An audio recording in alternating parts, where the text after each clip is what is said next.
चिरां जिल्ला भारत भुटान सिमना खुंग्रिं गोथौ ओनसोलनि बड'लेण्ड एकाडेमि फरायसालिनिफ्राय बर' बिजोंजों फरायनानै थांनाय बावैसो सिगां सेबाजों फोसावजानाय मेट्रिक आनजादाव सेथि मासियाव उथ्रिसार जानो हानाय गासै 10 फरायसाफोरखौ बड'लेण्ड एकाडेमि सामलाय आफादनिफ्राय मान बावनाय आरो बरायनाय हाबाफारि लादों। मख'नो गोनांदि चिरां जिल्लानि सिङाव थानाय खुंग्रिं गोथौ ओनसोलनि गोरिब गुन्द्रा नखरनि फरायसाफोरनि फरायनाय बिथिङाव जौगाहोनायनि थांखिजों 2014 मायथाइयाव समाज सिबियारि बिरदाव मुसाहारि बिथांमोननि दैदेननायजों गायसनजानाय बे फरायसालिनिफ्राय देग्लायनि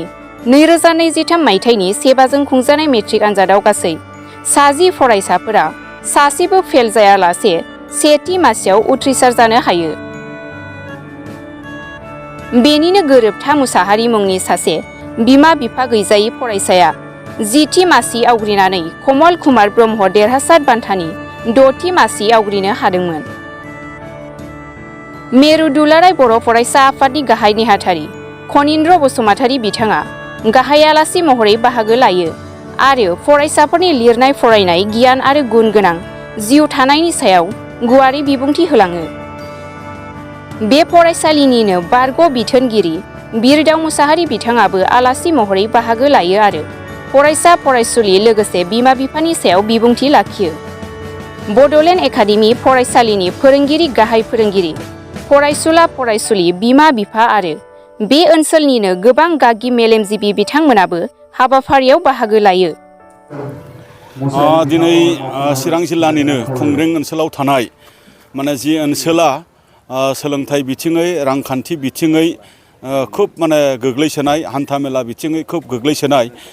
बे ओनसोलनि सोलोंथाइ थासारिखौ दानो थाखाय आरो बे ओनसोलाव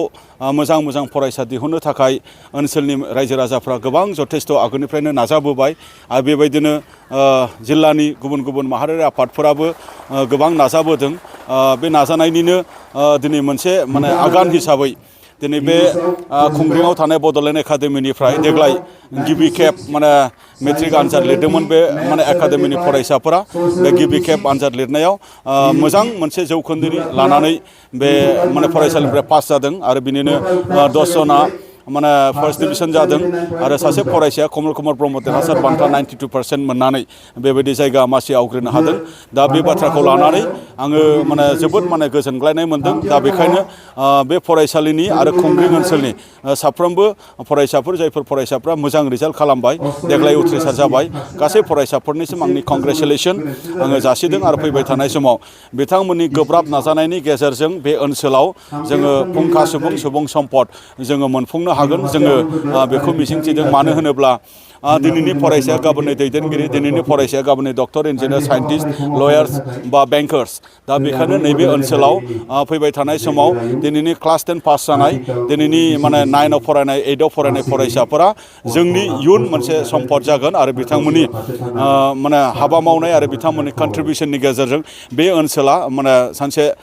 जौगासारगोन बेखौ जोंहा मिजिंथिदों। बेनि थाखाय जोंनि फरायसाफोरखौ बरायनाय फोरबोनि गेजेरजों कंग्रेचुलेसन बावनायजों लोगोसे बिथांमोननि जिखिनि थांखिखौ होसोनाय जिखिनि मोनसे खस्थ' खालामनायनि जिखिनि कन्टिनिउटि बे बाथ्राखौ कन्टिनिउ खालामनो थाखाय आङो दुलाराय फरायसा आफादनि जानानै आङो खावलायदों आरो बिथांमोनहा गावनि मोनसे एम दङ जिहेथु बे एमखौ आनकमप्रमाइजिं मोनसे एटिटिउडनि गेजेरजों जेन दावखोलांबाय थायो। जिउआव दावगानायाव गोबां चेलेन्जेस थायो बे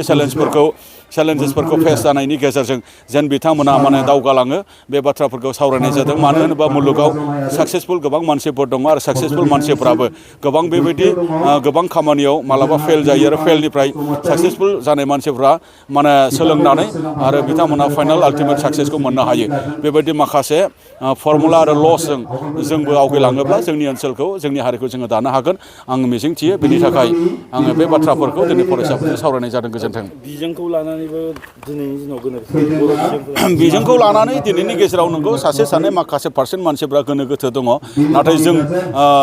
आं पार्सनेलि आंबो फोथायो आरो जों आफाद हिसाबै जोङो बुंबाय थादों बर' मिडियामखौ लानानै बा मातृभाषा मिडियामखौ लानानै गोजौ सोलोंथाइ होसोनायाव खुनु उसुबिदा जाया। मानो होनोबा सासे सिभिल सार्भेन्ट जानानै बर' बिजोंनि फरायसाया माने जाफुंनानै दिन्थिनाय बेबायदि जोंहा एग्जाम्पल दं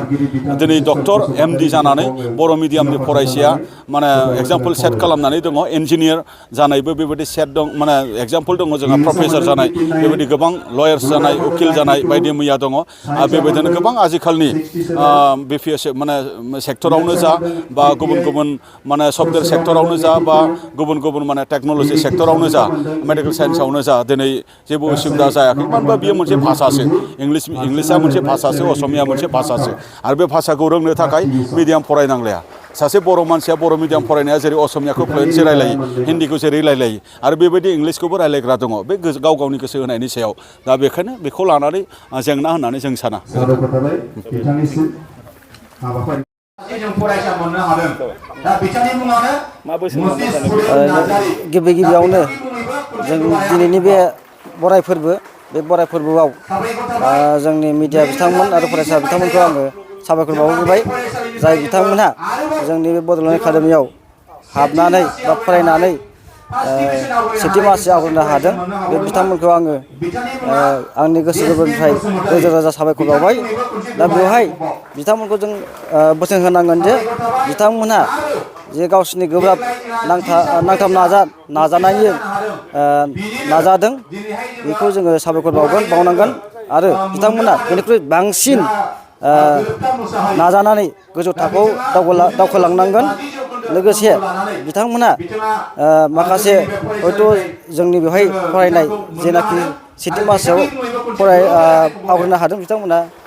रांखान्थि बिथिङाव दुरबलखा बिथांमोना जाहाथे रांखान्थि बिथिंखौ नेवसिनानैब्लाबो बिथांमोना जाहाथे गावसोरनि गोब्राब नाजानायजों गावसोरनि जिउआव साक्सेस जाना फैनो हायो आरो जोंनि खुंग्रिं ओनसोल बर' माहारि ओनसोल बेखौ बिथांमोनहा मा होनो बेखौ जाफुंसार साबस्रांबोनो खालामनानै होफैनो हाथों बेखौनो आङो बुंबाय बे बोसोराव साबैसे फरायसाफोरा मेट्रिक आनजाद होदों आरो बेसेबां जौखोन्दो मोननानै पास जादों बेवहायथ' मथा मथि 10 सामोन जोंनि बड'लेण्ड एकाडेमियाव 10 साबो मथा मथि सेथि मासि आवग्रिनानै पास जानो हादों दा बिथांमोननि पारसेन्टखौ आङो फ्राय बावबाय दसना दा सासेया दङ जाहैबाय 92% मोनखादों औ जोंनि मेरि एबसुनि माबायाव टप 10आवबो गाखोफादों बिथाङा बे जाहैबाय गोरोबथाव मोसाहारि दा बे हिसाबै जोङो बड'लेण्ड एकाडेमिनिफ्राय जोंहा गौरब दं आरो दा बेनो सिगां समाव दंमोनब्लाबो माने मोजां रोखोम जायाखै देग्लाय एसे साबसिन जादों हयथ' देग्लायनिफ्राय जोंनि बे खुंग्रिं ओनसोलनि बारहावायाथ' एसे साबसिन जादों दा बे हिसाबैनो देग्लाय एसे साबसिन जादों आरो हयथ' जोंनि नाजानायाबो कमिटि आरो सारमोननि नाजानायाबो हयथ' देग्लाय साबसिन जानायखाय साबसिन जादों बिथांमोना दा बिदिनो